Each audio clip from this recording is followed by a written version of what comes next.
18 ವರ್ಷಗಳಿಂದ ಕಾದಂಥ ಒಂದು ದಿನ ಬಂದಿದೆ ಅಂತ.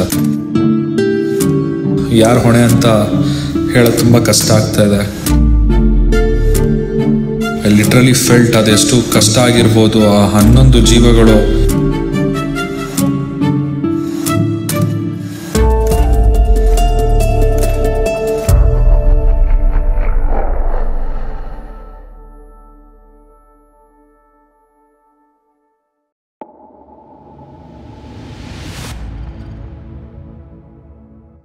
ಅದು ಬೆಳಗ್ಗೆಯಿಂದ ತುಂಬ ಖುಷಿಯಾಗಿದ್ದೆ. ಆ್ಯಕ್ಚುಲಿ ಇಂಥ ಒಂದು ದಿನ 18 ವರ್ಷಗಳಿಂದ ಕಾದಂಥ ಒಂದು ದಿನ ಬಂದಿದೆ ಅಂತ.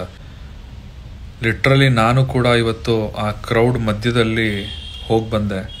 ಗೇಟ್ ನಂಬರ್ 3ಗೆ ನನಗೆ ಹೋಗಲಿಕ್ಕೆ ಪಾಸಸ್ ಸಿಕ್ಕಿತ್ತು. ಸೊ ಆ ಗೇಟ್ 3 ಅಲ್ಲ, ಅದರ ಹತ್ರನೂ ನಮಗೆ ಹೋಗೋಕ್ಕಾಗಲಿಲ್ಲ.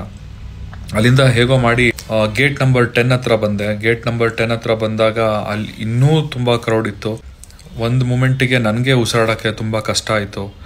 ಐ ಲಿಟ್ರಲಿ ಫೆಲ್ಟ್ ಅದೆಷ್ಟು ಕಷ್ಟ ಆಗಿರ್ಬೋದು. ಆ 11 ಜೀವಗಳು ಆ ಒಂದು ಸ್ಟ್ಯಾಂಪೇಡಲ್ಲಿ ಪ್ರಾಣ ಕಳ್ಕೊಂಡಿರುವಂತಹ ಯಾರು ಇದ್ದಾರೆ, ಅವರ ಆತ್ಮಕ್ಕೆ ಶಾಂತಿ ಸಿಗಲಿ ಅಂತ ನಾನು ಕೇಳ್ಕೊಳ್ತೀನಿ. ನಿಜವಾಗ್ಲೂ ತುಂಬ ಬೇಜಾರಾಗ್ತಾಯಿದೆ. ಐ ಡೋಂಟ್ ನೋ ಇದಕ್ಕೆ ಯಾರು ಹೊಣೆ ಅಂತ ಹೇಳೋದು ತುಂಬ ಕಷ್ಟ ಆಗ್ತಾಯಿದೆ. ಕರೆಕ್ಟಾಗಿ ಆರ್ಗನೈಸ್ ಮಾಡಲಿಲ್ವಾ? 18 ವರ್ಷಗಳ ಕಾಲ ಕಾದಿರುವಂತಹ ದಿನ ಬಂದಿದೆ ಅನ್ನೋ ಒಂದು ಎಕ್ಸೈಟ್ಮೆಂಟ್ ಈ ರೀತಿ ಇರುತ್ತೆ ಅಂತ ಯಾರಿಗೂ ಗೊತ್ತಾಗಲಿಲ್ಲ ಅನಿಸುತ್ತೆ. ಇಲ್ಲ, ಇನ್ನೊಂದು 2 ದಿನ ಬಿಟ್ಟು ಆರ್ಗನೈಸ್ ಮಾಡಿ ಕರೆಕ್ಟಾಗಿ ಶನಿವಾರನೋ ಭಾನುವಾರನೋ ಇವೆಂಟ್ ಮಾಡ್ಬೋದಾಗಿತ್ತ, ಪಾಸಸ್ಗಳನ್ನ ಹಂಚಿಕೆ ಮಾಡಿ. I really don't know.